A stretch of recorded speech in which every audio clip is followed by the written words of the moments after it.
اب آپ اس مبارک سلسلے کا 5واں حلقہ سماعت فرمائیں۔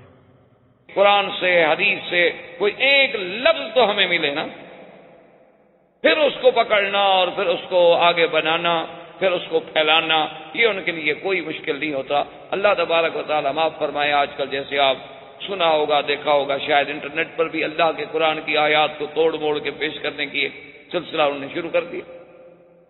آیات کو بدل دیتے ہیں، اگلی پچھلے کے ساتھ لگا دی، آگے پیچھے الفاظ کر دی، یا کچھ الفاظ آگے پیچھے بڑھا دیے، جیسے پہلے دور میں بھی لوگوں نے بڑی کوشش کی۔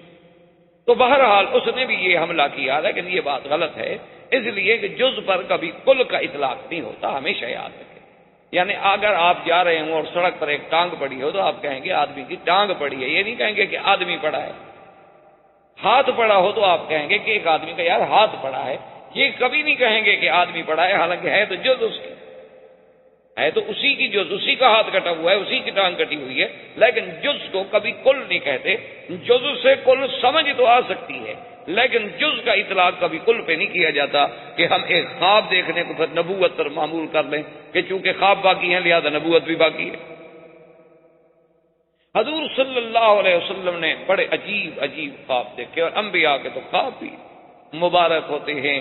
اور خواب میں ایک بات یہ بھی یاد رکھیں کہ کبھی آدمی دیکھتا کچھ ہے اور حقیقت کچھ ہوتا، کبھی آدمی دیکھتا ہے اور نتیجہ اس کے برعکس، کبھی آدمی بظاہر دیکھتا ہے کہ ایک بڑی خطرناک چیز ہے لیکن وہ ایک رحمت ہوتی، جیسے ایک بی بی نے سرکار دو عالم صلی اللہ علیہ وسلم رحمت دو جہاں سے کہا کہ یا رسول اللہ میں نے خواب دیکھا ہے اور بڑا ڈر گیا۔ حضور نے فرمایا ماذا رہا ہے، کیا تم؟ انہوں نے کہا حضور میں نے دیکھا کہ آپ کے بدن کا ایک ٹکڑا کٹا، آپ کے بدن سے ایک ٹکڑا کاٹا گیا، پھر بی بی فاطمہ کے پاس آیا، پھر بی بی فاطمہ کے بدن کا ٹکڑا کٹ کے پھر میری گود میں آ گیا۔ تو حضور مجھے تو صبح سے پریشانی ہے۔ آپ نے فرمایا یہ تو بڑا اچھا مبارک خواب ہے۔ اس نے پوچھا حضور یہ کیسے مبارک خواب ہے؟ آپ نے فرمایا اللہ بی بی فاطمہ کو بچہ دیں گے، اور بچہ جو ہے وہ اپنے ماں باپ کا ٹکڑا ہوتا ہے، اور بی بی فاطمہ میرے بدن کا ٹکڑا ہے، اور وہ بچہ جو ہے تمہاری گود میں آئے گا اور تم اسے کھلاؤ۔ یہ تو بڑا مبارک خواب۔ اب حالانکہ بی بی صاحبہ اس کو کتنا خطرناک سمجھ رہی تھی، اور اس کی تعبیر جب حضور صلی اللہ علیہ وسلم نے دی تو وہ تعبیر کتنی خوشکن نکل آئی۔ اس لیے جیسے یوسف علیہ السلام کے خواب کا اللہ نے قرآن میں بھی ذکر کر دیا۔ تو بہرحال یہ بڑی لمبی ایک الگ رؤیا پر علماء نے تو کتابیں لکھی، مستقل کتابیں، یہ نہیں ہے کہ کوئی معمولی سی بات ہے، اس پر علماء نے تالیفات کی ہیں، کتابیں لکھی ہیں بات۔ اور پھر فن رؤیا جو ہے، تعبیر رؤیا، یہ مستقل ایک علم۔ اسی لیے حضرت یوسف علیہ السلام نے یہ بات بربنائے تحدیث نعمت کہی تھی، علمنی تعبیر الاحادیث، کہ میرے اللہ نے مجھے خواب کی تعبیر کا خصوصی علم۔ اسی لیے سرکار دو عالم صلی اللہ علیہ وسلم کبھی خواب کی تعبیر خود دیتے تھے، اور نہیں تو حضرت صدیق کو حکم فرماتے تھے کہ تم تعبیر دو، کیونکہ حضرت ابو بکر بھی فن تعبیر رویا میں بہت بڑا مقام رکھا۔ اسی طرح تعبیر رویا پر بڑی علماء نے کتابیں لکھی، اور سب سے زیادہ مشہور کتابیں محمد ابن سیرین کی، وہ بھی تعبیر رویا میں اپنے وقت کے امام، اور اللہ نے انہیں بھی بڑا عجیب علم، یعنی اتنی باریک بینی سے وہ تعبیر دیتے تھے کہ ایک آدمی نے خواب دیکھا کہ میری چارپائی کے نیچے ایک تخت ہے انگاروں کا بھرا ہوا، اس میں انگارے دہک رہے ہیں۔ وہ حضرت محمد ابن سیرین کی خدمت میں آیا، خواب بتایا، انہوں نے کہا کہ ٹھیک ہے بڑا اچھا خواب ہے، آپ کو بہت دولت ملے گی، کوئی ہیرے جواہرات ملیں گے۔ چلا گیا۔ کچھ عرصے کے بعد ایک اور آدمی آیا، اس نے کہا کہ میں نے خواب دیکھا ہے کہ میری چارپائی کے نیچے ایک تخت ہے لوہے کا، اس میں انگارے بھڑک رہے ہیں۔ تو آپ نے فرمایا بڑا خطرناک خواب ہے، تمہارے گھر کو آگ لگ جائے گی۔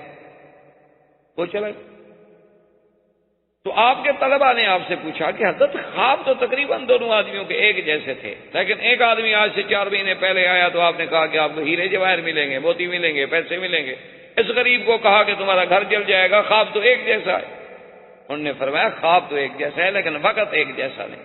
اس نے جب خواب دیکھا تھا تو موسم ٹھنڈا تھا، تو ٹھنڈی موسم میں آدمی آگ سے فائدہ اٹھاتا ہے، آگ مضر نہیں ہوتی، ہر آدمی آگ استعمال کرتا ہے، اور اس نے جب خواب دیکھا تو موسم گرم تھا، گرمی میں آگ دیکھے تو عذاب کی علامت ہے، تو اس لیے اس وقت کے مطابق میں نے تعبیر دی تھی، میں نے اپنی طرف سے تو کوئی تعبیر دی۔ تو یہ تعبیر رویا جو ہے یہ بھی ایک بہت بڑا علم۔ اور پھر یہ رویا کا تو سلسلہ ایسا ہے جیسے آپ نے ابتدا میں بھی پڑھا تھا اور حدیث میں بھی موجود ہے کہ حضور صلی اللہ علیہ وسلم نے فرمایا انا احدثکم، میں تمہیں بتلاتا ہوں اپنے بارے میں کہ انا دعوت ابی ابراہیم، میں اپنے ابا ابراہیم کی دعا ہوں، وانا بشارت اخی عیسیٰ، میں اپنے بھائی عیسیٰ علیہ السلام کی مبارک اور خوشخبری ہوں، وانا رؤیا امی التی رأت، اور میں اپنی ماں کا خواب ہوں جو انہوں نے دیکھا۔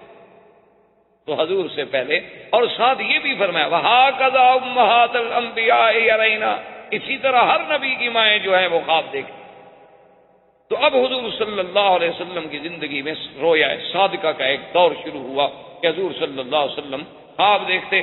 اور دوسری بات یہ اپنا حضور فرماتے ہیں جس کا ذکر بعد میں آپ نے کیا کہ عجیب بات ہوتی تھی کہ میں کبھی کبھی اکیلا پہاڑوں میں اور باہر گزر رہا ہوتا تو مجھے آواز سنائی دیتی جیسے کوئی مجھ پہ سلام کہہ رہا، اور میں جب ادھر ادھر دیکھتا تو مجھے کوئی نظر نہ آتا۔ اور پھر اس کے بعد حضور صلی اللہ علیہ وسلم فرماتے حبب الی الخلاء، اب خدا کی قدرت ہے کہ مجھے علیحدہ بیٹھنے کی طبیعت چاہنے لگی کہ الگ خلوت، یعنی جسے آپ کہتے ہیں خلوت، کہ اب دل نہیں کرتا تھا کہ میں لوگوں میں بیٹھوں، بلکہ طبیعت میں یہ آ گیا تھا کہ مجھے بالکل الگ تھلگ بیٹھنا ہے۔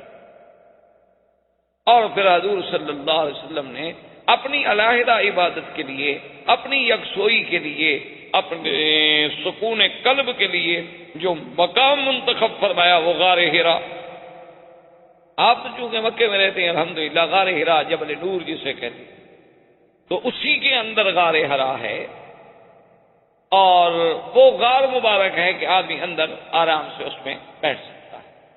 اور ویسے غار حرا پہ جانا اتنا مشکل نہیں، جیسے غار ثور پہ جانا ذرا مشکل ہے کہ وہ ذرا سفر زیادہ ہے اور چڑھائی زیادہ ہے، غار حرا پہ کوئی اتنا مشکل نہیں، اب تو راستہ بھی موجود ہے، پہلے دور میں تو راستہ بھی نہیں۔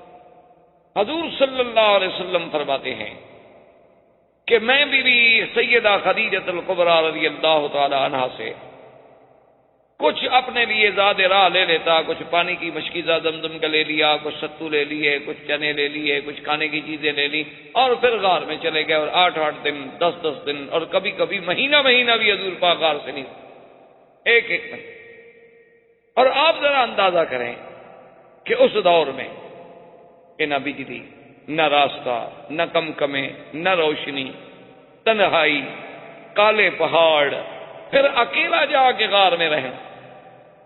اسی لیے کسی نے کہا تھا نا کہ وہ شمع اجالا جس نے کیا 40 برس تک غار،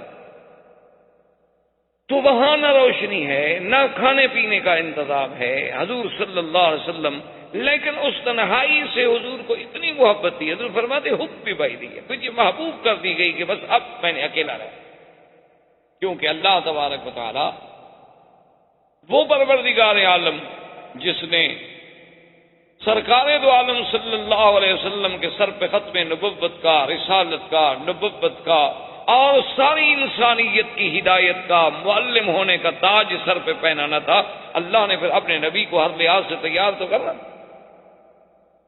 یعنی آپ دیکھیں ہر لحاظ، کبھی آپ کی بچپن میں، کبھی دور رضاعت میں، کبھی بچپن میں دل صاف کیے جا رہے ہیں، جنت سے ایمان و حکمت لا کے بھری جا رہی ہے، اور ایک چھوٹا ٹکڑا نکال کے ڈالا جا رہا ہے کہ ہادہ حضرت شیطان، یعنی اندر سے باہر سے جسمی، اسمی، بدنی، روحانی، ہر طرح سے اللہ پاک اپنے پاک پیغمبر کو تیار فرما رہے ہیں نبوت رسالت، یعنی بولنے میں حضور صلی اللہ علیہ وسلم کی زندگی 40 سال میں کسی کو آپ نے گالی دی، یعنی آپ اندازہ فرمائیں، آپ غار میں بیٹھے ہیں۔ اچھا پھر غار کا انتخاب کرنا، اور بھی تو مکے میں پہاڑ تھے، کوئی مکے میں ایک پہاڑ ہے، یہ تو پہاڑوں سے گرا ہوا ملک ہے، ہر طرف پہاڑ تھے۔ اچھا کعبۃ اللہ کے بالکل قریب ترین پہاڑ تو جبل ابی قبیس ہے، اور اول جبل وضع علی الارض، سب سے پہلا پہاڑ جو دنیا میں رکھا گیا وہ جبل ابی قبیس ہے۔ لیکن حضور صلی اللہ علیہ وسلم کا غار حرا میں جانا جو ہے یہ بھی اللہ تبارک و تعالیٰ کی حکمتوں میں سے حکمت تھی کہ اللہ نے ایک طرف جانب اعلیٰ ہے اور ایک طرف جانب اسفل ہے، ایک طرف قدا ہے اور ایک طرف قدئی ہے۔ یہ مسفلہ کا علاقہ جو ہے یہ قدئی کہلاتا ہے، یہ نیچے والا ہے، اور یہ قدا ہے، یہ اعلیٰ کہلاتا ہے، اسی لیے جنت المعلیٰ یہ اونچا طرف۔ اور دیکھیں کہ جب نبوت کے لیے وقت آیا تو غار حرا کا انتخاب ہوا، اور جب ہجرت کے لیے وقت آیا تو غار ثور کا انتخاب ہوا۔ یعنی ایک طرف جو ہے مقام علو ہے، اعلیٰ جانب میں بٹھایا گیا۔ اب چونکہ نبوت مل گئی ہے اور سفر ہے تو لازماً اب نزول ہے الی المدینہ، تو پھر غار یعنی ثور کا انتظام کیا گیا۔ اور یہ بات بھی دیکھیں علماء نے لکھا ہے، اور یہ بات بقائے حقائق ہیں، یعنی محض تخیل اور محبت اور پیار میں ایک فسانہ نہیں، کہ غار حرا پر اگر بیٹھ کے نظر ڈالیں تو سیدھی کعبۃ اللہ پہ نظر پڑے۔ یہ تو اب درمیان میں مکانات آ گئے، بلڈنگیں آ گئی، حالات بدل گئے، رخ بدل گئے، ورنہ یہ ہے کہ وہاں سے سیدھا کعبہ نظر آتا تھا، اور غار ثور میں بیٹھ کے اگر دیکھیں تو سیدھا کعبہ نظر آتا تھا۔ دونوں طرف سے اللہ تبارک و تعالی نے ایسا سلسلہ بنا دیا کہ حضور اگر دیکھنا چاہیں تو کعبے کو بھی دیکھتے رہے اور عبادت بھی فرماتے رہے۔ اب سرکار دو عالم صلی اللہ علیہ وسلم جب ذات راہ ختم ہو جاتی تو آپ پھر تشریف لے آتے سیدہ خدیجہ رضی اللہ تعالی عنہا کے پاس، اور اس وقت کچھ حالات اگر ہوتے مکے کے تو اس میں بھی حضور دخل عطا فرماتے، اور کسی غریب کی مدد ہوتی، کسی بیوہ کی، کسی یتیم کی، کسی مسکین کی، یعنی اتنی حضور صلی اللہ علیہ وسلم کو ہر وقت خیال رہتا تھا کہ بی بی خدیجہ کہتی ہیں کہ ایک دن دخل علیہ رسول اللہ صلی اللہ علیہ وسلم، سرکار دو عالم میرے پاس آئے، لیکن بہت ہی حزین تھے اور بہت ہی غم تھا آپ کی طبیعت پہ، آپ کے چہرے مبارک پہ غم، بالکل غم واضح تھا۔ تو بی بی خدیجہ فرماتی ہے میں تو پریشان ہو گئی، میں نے کہا حضور کیا بات، کیوں آپ غم؟ حضور نے فرمایا خدیجہ آج میں نے کچھ اتنے مسکین لوگ دیکھے، اتنے غریب لوگ دیکھے ہیں جن کے بدن پہ کپڑا نہیں، جن کے کھانے کے پاس لیے کچھ روٹی نہیں، اور جن کے پاؤں میں پہننے کے لیے جوتے نہیں۔ ان کی غربت کو دیکھ کر میرا طبیعت جو تھی اس پہ اثر ہو گیا، مجھے غم آ گیا کہ میں ان کی کیا مدد۔ تو بی بی خدیجہ نے کہا کہ لا تحزن یا رسول اللہ، آپ کیوں گھبراتے، کوئی غم کرنے کے لیے۔ تو بی بی خدیجہ نے اسی وقت غلاموں کو بھی بلایا اور اپنے کچھ رشتہ داروں کو بھی بلایا، اور بعض روایات میں ہے کہ اس وقت بھی حضرت ابو بکر صدیق رضی اللہ تعالی عنہ بھی تشریف، اور بعض روایات میں ہے کہ حضرت علی بھی، اور حضرت علی کا ہونا جو ہے وہ بالکل حقیقت ہے۔ اس لیے وجہ دراصل یہ تھی کہ ابی طالب کے زمانے میں غربت کا دور تھا، کیونکہ ابی طالب جو ہے وہ بہت سخی آدمی، جیسے عبد المطلب سخی، اور پھر چونکہ مکے کی سرداری ان کے پاس تھی، اور سرداروں پر تو صاف بات ہے اخراجات کا زیادہ بوجھ ہوتا ہے کہ حجاج کو سنبھالنا، زمزم کا پلانا، حجاج کی خدمت کرنا، امور کو سنبھالنا، ہر فریادی کی فریاد سننا، ان کی اعانت کرنا، ان کی مدد کرنا، تو ان پر بہت بڑا بوجھ ہوتا ہے۔ تو حضرت ابی طالب کا یہ عالم ہو گیا تھا کہ اچھی طرح سے اپنی پوری اولاد کو کھانا بھی نہیں دے سکتے۔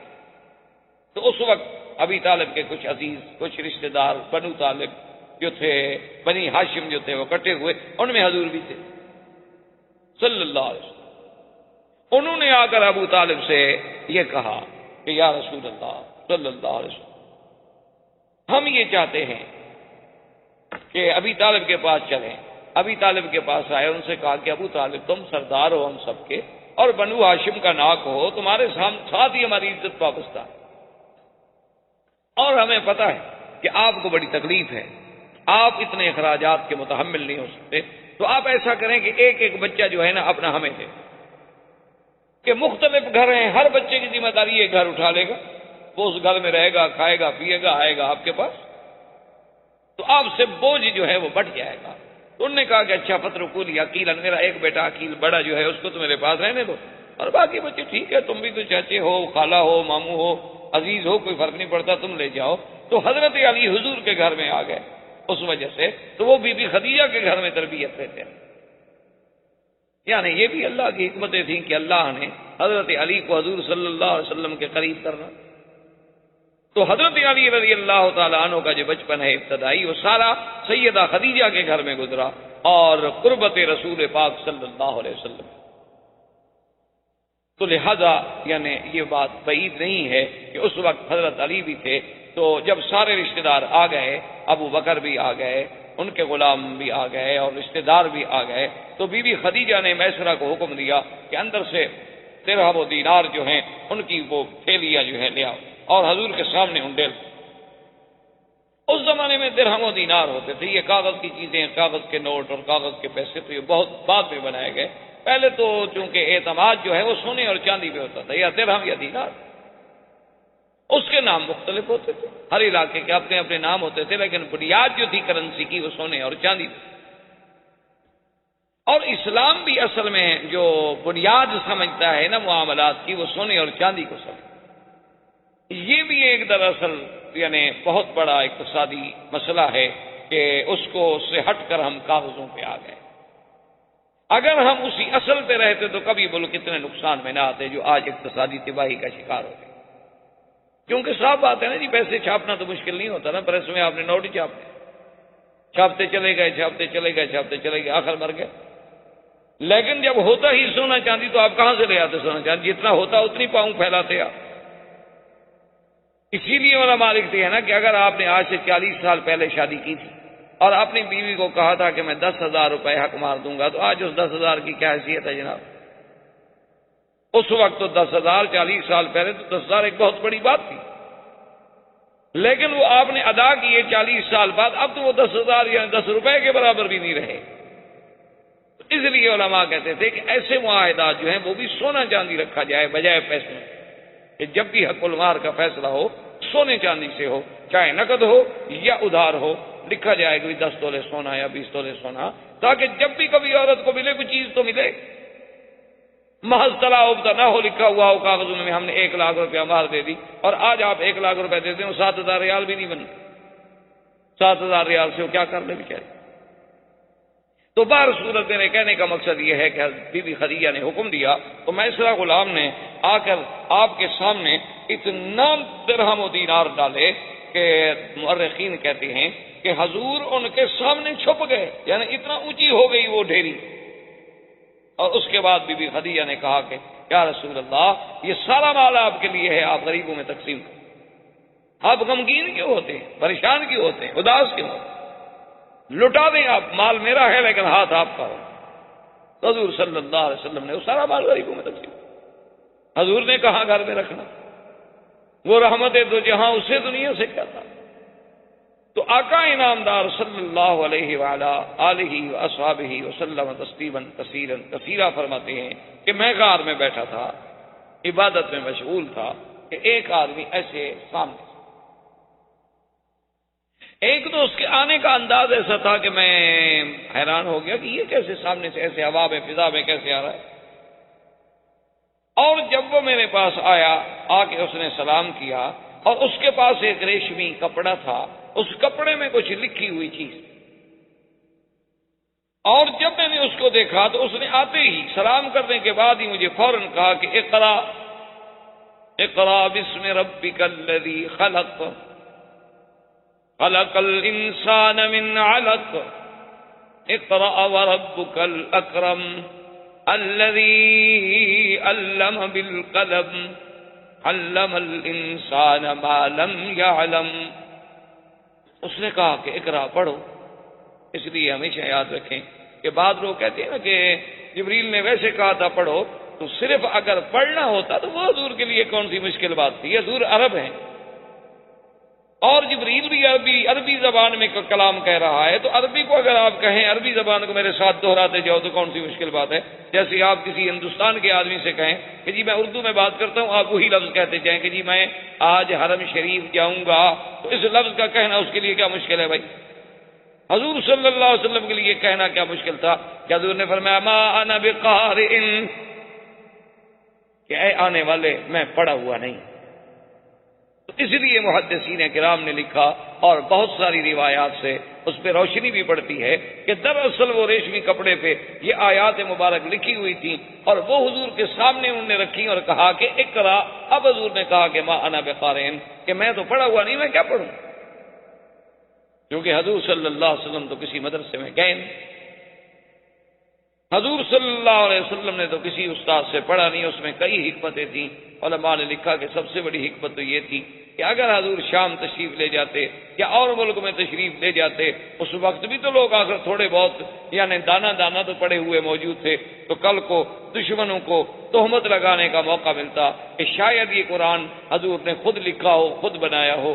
لیکن وہ نبی جس نے کبھی ایک لفظ نہ پڑھا ہو اور قرآن پڑھ کے سنا دے، تو نبی امی ہونا جو تھا وہ دراصل آپ کی صداقت کی دلیل کہ آپ نے پڑھا کوئی نہیں، لیکن ایسا کلام پڑھا رہے ہیں اور ایسا کلام پڑھ رہے ہیں کہ جس کا کوئی دنیا سے بڑا ادیب، بڑے سے بڑا شاعر، بڑے سے بڑا فصیح انسان جو ہے وہ بھی مقابلہ نہیں کر سکتا.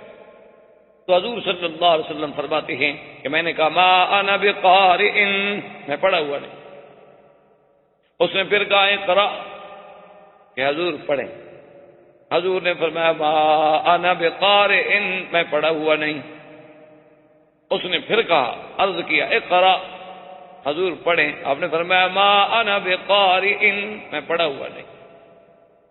اب حضور فرماتے ہیں، بخاری شریف میں بھی الفاظ موجود، فَزَمَّنِي ذَمَّةً شَدِيدَةً، کہ جبریل نے مجھے سینے سے لگا کے بھینچا.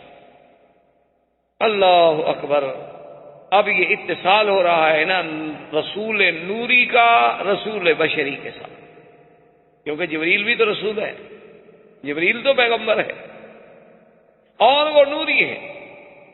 وہ رسول ہے اللہ کی طرف سے نبی تک، اور میرے مدنی رسول ہیں آگے ساری کائنات کے لیے. تو اب دو رسولوں کا اتصال جو ہوا، تو اب یہ لقاء جو ہے لقاء نور مال بشر، اور اس بھیجنے کا، اس سینے سے لگانے کا ایسا اثر ہوا کہ حضور فرماتے ہیں کہ جب اس نے پھر کہا تو میں نے پڑھا اقرا بسم ربک الذی خلق.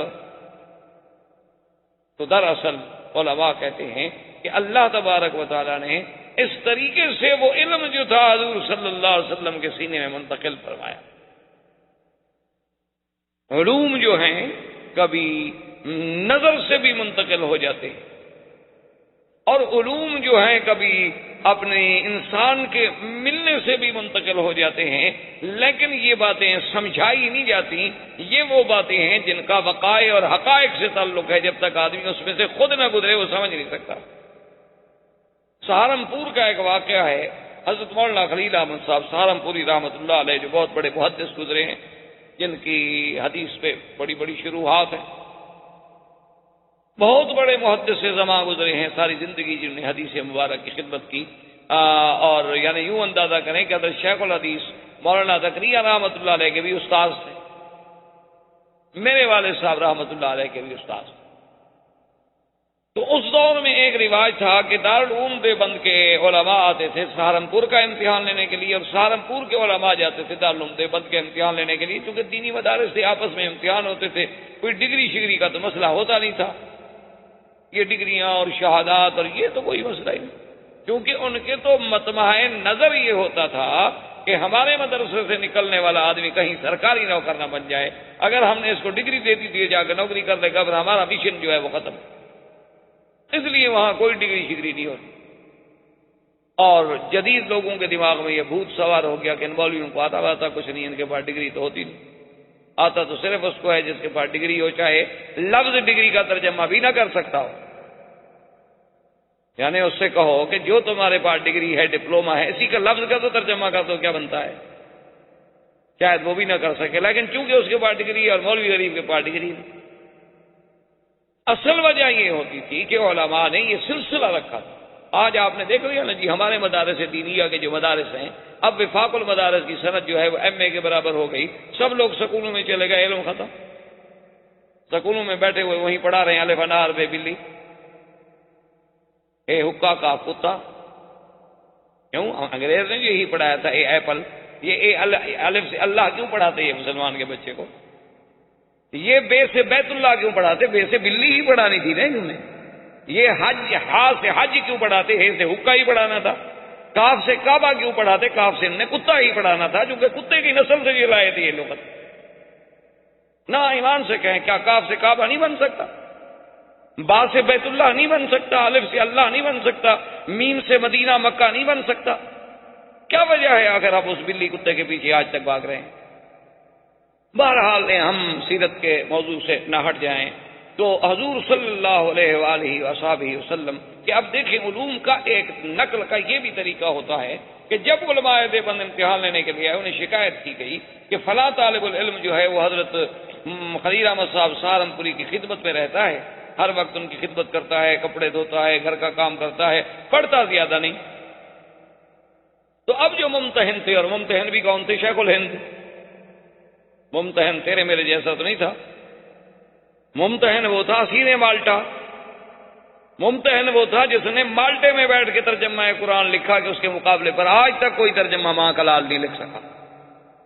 سب نے اس سے نقل کیا، جنہوں نے بعد میں لکھا ہے سب نے اس سے نقل کیا۔ ان لوگوں نے بھی نقل کیا جو عقیدے میں اس کے دشمن ہیں، انہوں نے بھی اعتراف کیا، مانا کہ ہم نے فائدہ اٹھایا ہے ان کے ترجمے، اور انہوں نے کہاں لکھا تھا؟ مالٹے میں بیٹھ کر، کوئی کتاب نہیں، کوئی مرجع نہیں، کوئی مطالعے کا ذریعہ نہیں، بس اپنے دماغ کے زور سے بیٹھے ترجمہ لکھ رہے ہیں۔ یہ وہ مولوی تھے نا جن کے پاس ڈگری نہیں ہوتی۔ شیخ الاسلام ابن تیمیہ نے جیل میں بیٹھ کر قرآن کی تفسیر جو تھی کولے کے ساتھ جیل کی دیواروں پہ لکھ دی سارے قرآن کی تفسیر، کیونکہ کاغذ وہ نہیں دیتے، قلم وہ نہیں دیتے، کیا کریں؟ تو وہ باورچی کو کہہ دیا تھا کہ جب تم روٹی پکاؤ وہاں جو کولے شولے بچ جائے نا وہ لے آیا کرو۔ وہ کولے لے آتا اور کولے سے دیوار پر لکھتے رہتے، جیل ختم ہوئی تو تفسیر قرآن ختم ہو۔ ان کے بعد بھی ڈگری شگری نہیں تھی، بیچارے ان پڑھ آدمی تھے جو کوئی ڈگری نہیں تھی۔ تو اب جناب یہ ہے کہ جب وہ آئے تو حضرت شیخ الہند نے سب سے پہلے اسی طالب کو بلایا، وہ شکایت ہو چکی تھی نا کہ یہ پڑھتا نہیں، تو سب سے پہلے اسی طالب کو بلایا، بخاری شریف کی حدیث کا ایک مشکل ترین سوال پوچھا، بچے نے جواب دے دیا بالکل ٹھیک۔ دوسرا سوال پوچھا، جواب دے دیا۔ تیسرا سوال پوچھا، جواب دے دیا۔ شیخ الہند فکر کر کے سوچتے سوچتے آخر انہوں نے حضرت مولانا خلیل احمد صاحب سے کہا کہ حضرت آپ کمرے سے باہر تشریف لے جائیں۔ انہوں نے کہا بتاؤ، میں نہیں بول رہا ہوں، میں کوئی کر رہا ہوں، میں کوئی اشارہ حدیث کے جواب کے لیے میں اشارے میں سمجھا رہا ہوں۔ انہوں نے کہا حضرت سمجھا نہیں رہے، آپ اپنا علم اس کے سینے میں ڈال رہے ہیں، یہ جواب تو ایک مولوی نہیں دے سکتا، بچہ کیسے دے سکتا ہے؟ تو اس طرح بھی علوم منتقل ہوتے تھے، حتیٰ کہ بعض عراقیین کے علماء اتنے مشہور تھے کہ استاد بیٹھا ہوا ہے مدینہ منورہ میں، شاگرد بیٹھا ہوا ہے مکہ مکرمہ میں اور پڑھا رہے ہیں۔ تو اگر یہ بعد کے لوگ جن کا کوئی مقام بھی اتنا بڑا نہیں ہوتا، وہ اگر علوم میں اتنی دسترس کر سکتے ہیں، جسے آج آپ ٹیلی پیتھی کہہ لیں، آپ کچھ کہہ لیں، آپ کبھی اس سے متاثر ہو کے اس کے دماغ میں ایک بات ڈال دی جاتی ہے، اس کو بریف کر دیا جاتا ہے، اس کی برین واشنگ کر دی جاتی ہے، جو دماغ میں ڈال دی گئی وہ نکلتی نہیں۔ آپ جناب یہ ہے کہ آج یعنی جتنے لوگ ہیں آپ کے پی ایچ ڈی کرنے والے یا سی ایس پی کرنے والے یا آئی سی ایس کے امتحان دینے والے یا اعلیٰ ڈگری حاصل کرنے والے، ان کے دماغ میں یہ بات بٹھا دی جاتی ہے کہ سب سے بڑا تمہارا دشمن مولوی، نکال کے دکھا دو مجھے۔ وہ سب سے یعنی سب سے بڑی نفرت اس سے کریں گے جس کے چہرے پہ داڑھی دیکھ لیں، ان کے باپ کی بھی داڑھی ہو تو کہیں گے ہاں اولڈ مین ہے۔ کوئی آدمی پوچھ لے کہ یہ وہ جو آدمی جا رہا تو چھوٹے نہیں ہے، بوڑھا ہے، کدھر گلی میں رہتے، یعنی اس کو باپ ماننے کے لیے، کیونکہ اس کے چہرے پہ نبی کی سنت ہے۔ انہوں نے ذہنوں میں بٹھا دیا ہے، دماغوں میں بٹھا دیا ہے کہ خوبصورت وہ ہوتا ہے جو نبی کی سنت کا مخالف۔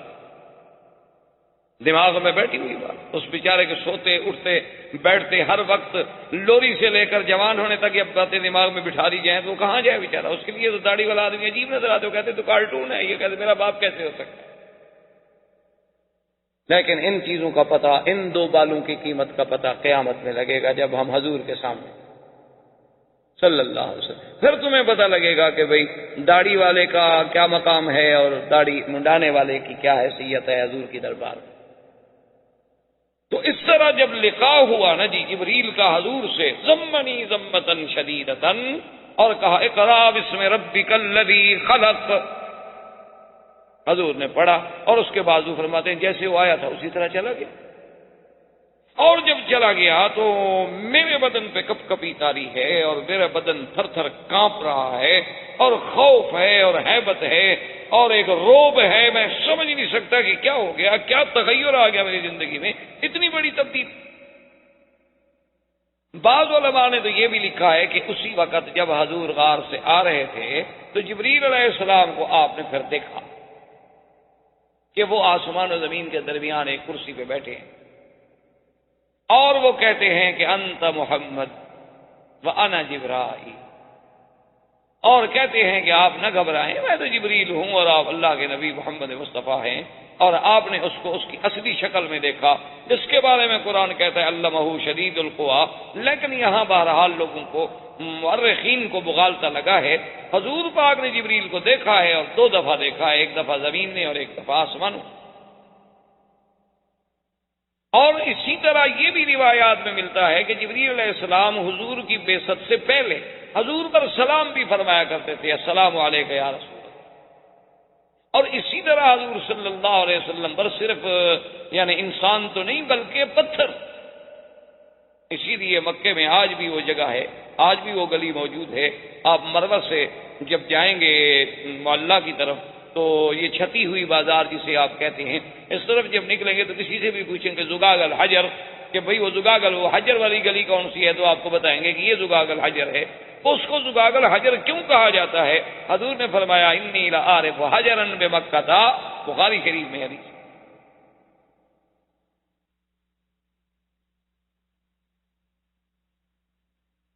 فرمایا انی لعارف حجرا بمکہ یسلم علی قبل ان بعثت او کما قال النبی صلی اللہ علیہ وسلم.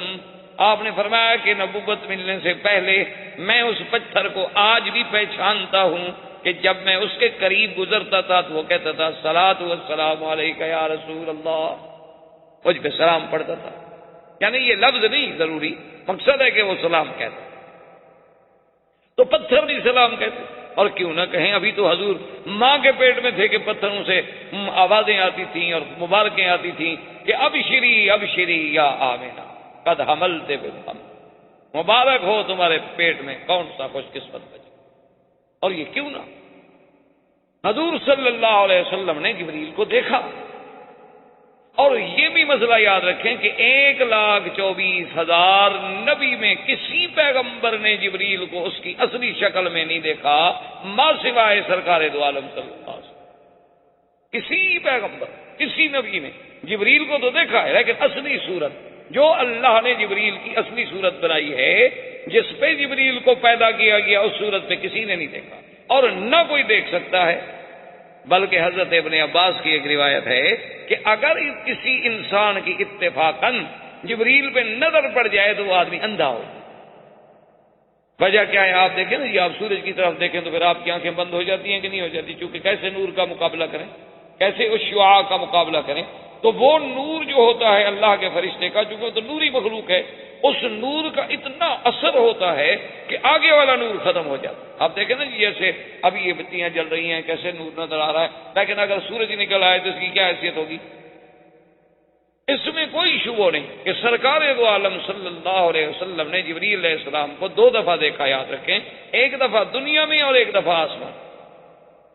اور اصلی صورت میں دیکھنے اور دکھانے کی وجہ کیا تھی یہ بھی یاد رکھ لیں, تاکہ خدا نہ کرے, خدا نہ کرے, خدا نہ کرے, کوئی دشمن اسلام, کوئی عدو, کوئی مستشرق, کوئی یہودی, کوئی نصرانی, کوئی وثنی, کوئی ہندو کل کو یہ کہے کہ جی کیا پتا جو آدمی آیا تھا جس نے پڑھایا تھا اقرا بسم ربک الذی خلق, پتہ نہیں وہ کون تھا, حضور نے اس کو جانا تو نہیں, حضور نے کبھی اس کو دیکھا تو تھا نہیں.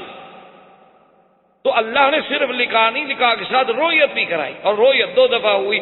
اب البتہ اس میں ذرا اختلاف ہے کہ یہ رویت جو ہے اب وحی آنے کے فوراً بعد ہوئی یا وحی آنے کے بعد کافی مدت کے بعد حضور صلی اللہ علیہ وسلم نے فرمایا کہ جبرائیل میں تجھے تیری اصلی صورت میں دیکھنا چاہتا ہوں, کبھی تم مجھے اپنی اصلی صورت دکھاؤ. تو جبریل نے کہا کہ بہت اچھا یا رسول اللہ. تو حضور فرماتے ہیں کہ حضور اجیاد محلے میں کھڑے تھے, یہ محلہ جو جیاد ہے, اور جبریل سامنے آیا قد سد الافق, کہ پورا افق جو ہے, افق کا معنی یہ جو آسمان و زمین تک آپ کو کھلا نظر آ رہا ہے, کہ سارے کا سارا افق بھر گیا. حضور صلی اللہ علیہ وسلم فخر مغشیا, حضور بے ہوش ہو کے گر گئے. اسی کو قرآن پاک نے فرمایا ثم دنا فتدلا فکان قاب قوسین او ادنا. اللہ نے فرمایا کہ پھر وہ قریب آیا، پھر لٹکے قریب آیا جبریل جلدی سے، اور اس نے کہا کہ انت رسول اللہ وانا جبرائیل، کہ محمد مصطفیٰ آپ کیوں ڈر رہے ہیں، میں تو جبریل ہوں اور آپ تو اللہ کے رسول ہیں. حضور صلی اللہ علیہ وسلم نے فرمایا کہ جبرائیل کمال ہے، یہ سارا افق تمہارے پروں سے بھر گیا.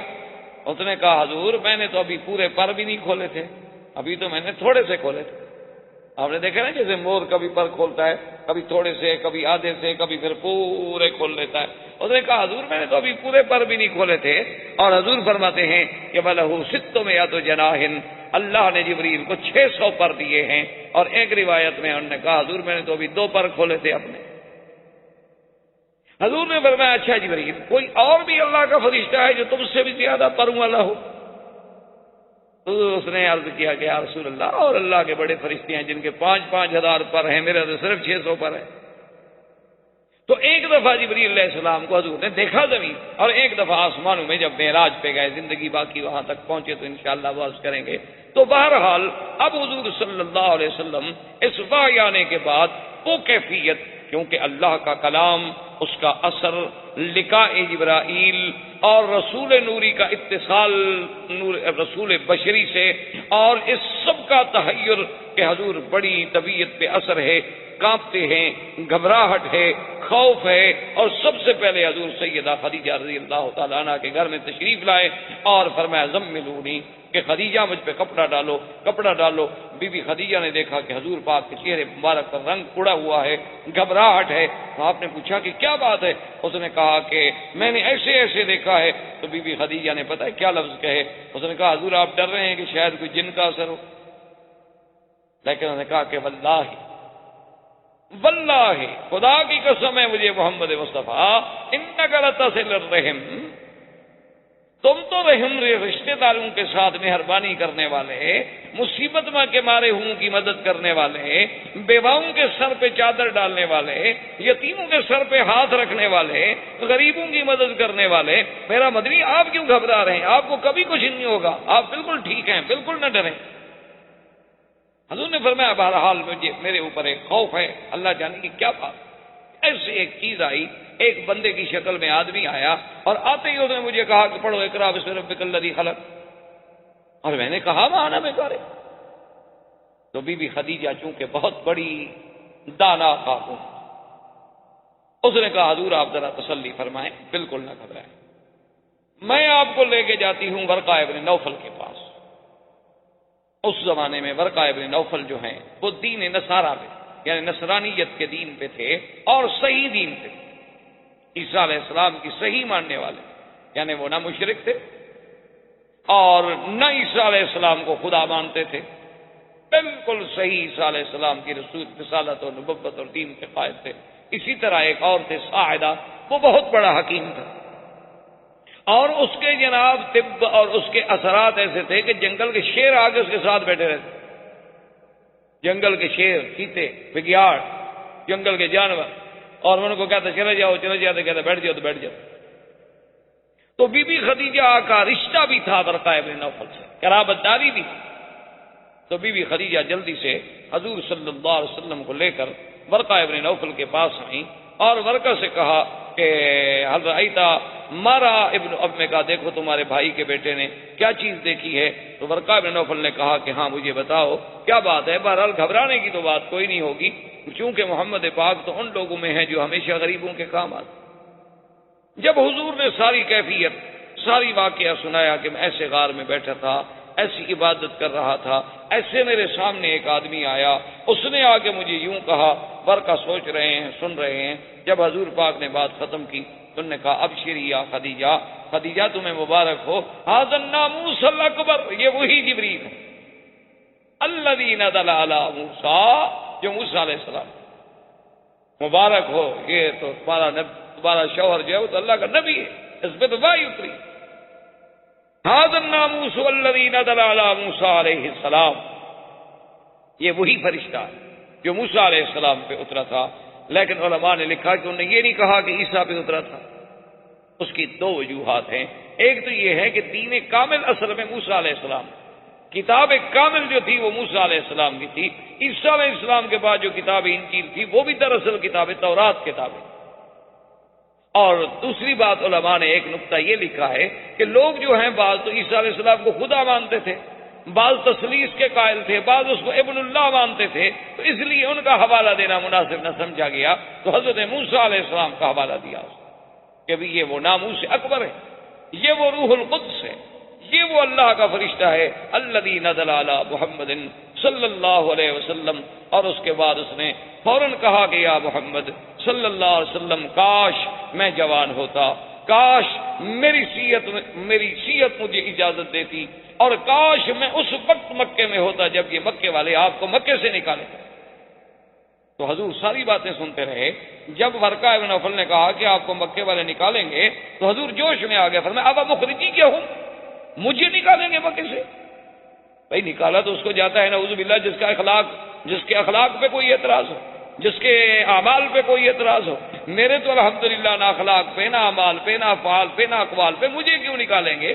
تو ورقہ ابن نوفل نے کہا کہ آپ نہ گھبرائیں محمد مصطفیٰ، اللہ کے نبی جتنے گزرے ہیں ان سب پر یہ وقت آیا ہے اور وہ آپ پر بھی آیا. تو زندگی باقی تو بات باقی. والسلام علیکم ورحمۃ اللہ وبرکاتہ. برادران اسلام، الحمدللہ ہم سیرت النبی صلی اللہ علیہ وسلم کے بارے میں اپنے دروس میں بیان کر رہے ہیں. حضور صلی اللہ علیہ وسلم کی سیرت طیبہ کے بارے میں ہم نے اختصاراً جزیرہ عرب کے احوال، حضور صلی اللہ علیہ وسلم کی ولادت سے قبل، پھر حضور صلی اللہ علیہ وسلم کی ولادت سے قبل آپ کے بارے میں مبشرات، ارہاسات، پھر زمان ولادت، پھر وقت ولادت، اور اس کے بعد زمانہ رضاعت، اور زمانہ رضاعت کے بعد پھر حضور صلی اللہ علیہ وسلم کا عنفوان شباب اور آپ کا سفر برائے تجارت شام اور واپسی پر سیدہ خدیجہ رضی اللہ تعالی عنہا سے آپ کا نکاح مبارک، اور پھر تجدید کعبہ، بناء کعبہ میں آپ کی شرکت، اور اس کے بعد رویا صادقہ، اور پھر وہ گھڑی، وہ ساعت مبارک اور وہ عظیم الشان وقت جو بے اعتبار ظاہر کے بھی رحمت تھا اور بے اعتبار باطن کے بھی رحمت تھا، کہ رمضان المبارک میں اور غار حرا میں، جبل نور پہ، حدود حرم میں اللہ کے پیغمبر پر وہ اللہ کا فرشتہ جو انبیاء اور اللہ کے درمیان میں قاصد ہے، رسول ہے، وہ رسول نوری ہے، اور وہ سب سے پہلی وحی لے کر میرے آقا سرکار دو عالم صلی اللہ علیہ وسلم پہ اترا. اور حضور پاک نے ان آیات مبارک کو تلاوت کرنے کے بعد آپ سیدہ خدیجہ رضی اللہ تعالی عنہا کے ہاں تشریف لائے، اور آپ پر اس وحی کا، اس ثقل کلام کا اور اس لقاء جبریل کا جو اثر تھا، اس کی وجہ سے ایک اس طرح بھی کیفیت تھی جس کا آپ نے سیدہ خدیجہ رضی اللہ تعالی عنہا سے اظہار کیا. تقریباً ہم نے یہاں تک اپنے دروس میں بیان کیا. اور سب سے پہلی بات تو یہ سمجھیں کہ وحی جو ہے، جب تک وحی نہ ہو اس وقت تک اللہ کا نبی نہیں کہلاتا. حالانکہ فیصلہ تو اللہ تقدیر میں کر چکے ہو، کیونکہ اللہ کے علم میں ہر چیز. اللہ کو پتا ہے کہ ہم نے کس کس کو نبوت دینی ہے، کس کو رسول بنانا ہے، اور کس پیغمبر نے کس زمانے میں مبعوث ہونا ہے، کتنا دن اس نے دنیا میں رہنا ہے اور کب، یہ سب اللہ کے علم ہے. لیکن جب ان کی بعثت کا زمانہ قریب آتا ہے تو جب وحی نازل ہوتی ہے تو اب ان کو نبوت ملتی ہے، یعنی وقت بعثت کا تعلق جو ہے وہ وحی. اب وحی کیا چیز ہوتی ہے؟ وحی کا معنی ہوتا ہے کہ کسی کلام کا، کسی کلام مخفی کا بڑے مخفی طریقے سے کسی تک پہنچانا، اس کو کہتے ہیں وحی. اور اللہ جو اپنے نبیوں پہ وحی فرماتے ہیں اس کے پھر یعنی اقسام. ایک تو وحی کا طریقہ یہ ہوتا ہے کہ اللہ تبارک و تعالیٰ اپنی قدرت سے پیغمبر کے سینے میں بات ڈال دیتے ہیں، یہ بھی ایک وحی ہے. اور ایک طریقہ یہ ہوتا ہے کہ اللہ کا فرشتہ وحی لے کے آتا ہے، لیکن وہ اللہ کے حکم سے پیغمبر کے دل پہ القاء کرتا ہے. یعنی ایک تو اللہ نے خود براہ راست وحی ڈال دی، درمیان میں کوئی فرشتہ نہیں، اللہ تبارک و تعالیٰ نے پیغمبر کے دل میں ایک بات کا القاء کر دیا. دوسرا طریقہ یہ ہے کہ آیا تو فرشتہ، اترا تو فرشتہ لے کر وہ وحی، لیکن اس نے کہا اللہ تبارک و تعالیٰ کے پیغمبر کے دل پر اللہ کے حکم سے اس وحی کو اتار دیا، جیسے کہ قرآن پاک نے ایک مقام پہ اس کی وضاحت بھی کی ہے. فرمایا نزل به الروح الامین علی قلبک لتکون من المنذرین، آپ کے دل مبارک. یہ دو. اور تیسری صورت یہ ہوتی ہے کہ وہ فرشتہ کسی انسان کی شکل میں آ کر اللہ کے پیغمبر کے آمنے سامنے بیٹھ کے وہ وحی سناتا. اور سب سے آسان صورت یہی ہو کہ جب فرشتہ کسی انسانی شکل میں اللہ تبارک و تعالیٰ کے پیغمبر کے سامنے آئے اور آ کے بات کرے اور اللہ تبارک و تعالیٰ کا پیغام پہنچائے. تو جبریل علیہ السلام جب پہلی دفعہ آئے ہیں تو وہ اسی صورت میں آئے، یعنی جبریل علیہ السلام جب آئے وحی لے کر، جب سب سے پہلی وہ 5 آیتیں مبارک جو تھیں اقرا بسم ربک الذی خلق وہ نازل ہوئی، تو جبریل ایک انسانی شکل میں آئے. لیکن چونکہ حضور صلی اللہ علیہ وسلم نے پہلے جبریل کو دیکھا نہیں تھا اور اس سے پہلے کبھی آپ پر وحی نہیں اتری تھی، اور پھر اللہ کے کلام کا جو اثر ہوتا ہے وہ کوئی معمولی سا اثر تو نہیں ہوتا. صحابہ کہتے ہیں کہ ہم نے اپنے آنکھوں سے دیکھا کہ حضور اگر اونٹنی پہ بیٹھے ہیں اور وحی اترنی شروع ہوئی تو اونٹنی کھڑی نہیں ہو سکتی تھی، بیٹھ جائے. حضرت زید رضی اللہ تعالی عنہ صحابی ہیں رسول پاک کے صلی اللہ علیہ وسلم، اور بڑے علماء صحابہ میں سے، قرائے صحابہ میں سے ہیں. یعنی یہ وہ شان والا صحابی ہے جس کو قرآن جمع کرنے کی ڈیوٹی جو تھی سیدنا ابو بکر صدیق رضی اللہ تعالیٰ نے لگائی. وہ کہتے ہیں کہ ایک دفعہ حضور کے ساتھ میں بیٹھا تھا اور حضور صلی اللہ علیہ وسلم نے اپنی ران مبارک جو تھی وہ میری فخذ پہ رکھی ہوئی تھی، میری ران پہ رکھی ہوئی تھی. وحی نازل ہونے لگی، قریب تھا کہ میری ٹانگ ٹوٹ جائے. تو بہرحال جب جبریل علیہ السلام آئے وحی لے کر، اور اسی میں پھر اللہ تبارک و تعالی نے اپنی رحمتوں سے یہ بھی انتظام فرما دیا، اور یہ شرف بھی صرف آمنہ کے لال کو ملا صلی اللہ علیہ وسلم کہ جبریل علیہ السلام کو اس کی اصلی صورت میں دکھلایا گیا 2 دفعہ میرے مدنی صلی اللہ علیہ وسلم، اور کسی نبی نے نہیں دیکھا. اچھا اس کی وجہ کیا تھی؟ وہ تو نبی کے بعد نبی آتا ہے، ایک پیغمبر آئے اس کے بعد دوسرے نبی آئے، تو دوسرے آنے والے نے پہلے نبی کی تصدیق کر دی. اب حضور صلی اللہ علیہ وسلم جو کہ آخری نبی ہیں، خاتم الانبیاء ہیں، خاتم المرسلین ہیں، اللہ کے کروڑوں صلاۃ و سلام حضور کی ذات اقدس پر، آپ کے بعد تو نبی کوئی نہیں، اور عیسیٰ ابن مریم جب اتریں گے تو قیامت قریب آ جائے گی. تو یہ درمیان میں جو ہزاروں سال کا وقفہ ہے اس میں تو کوئی نبی نہیں.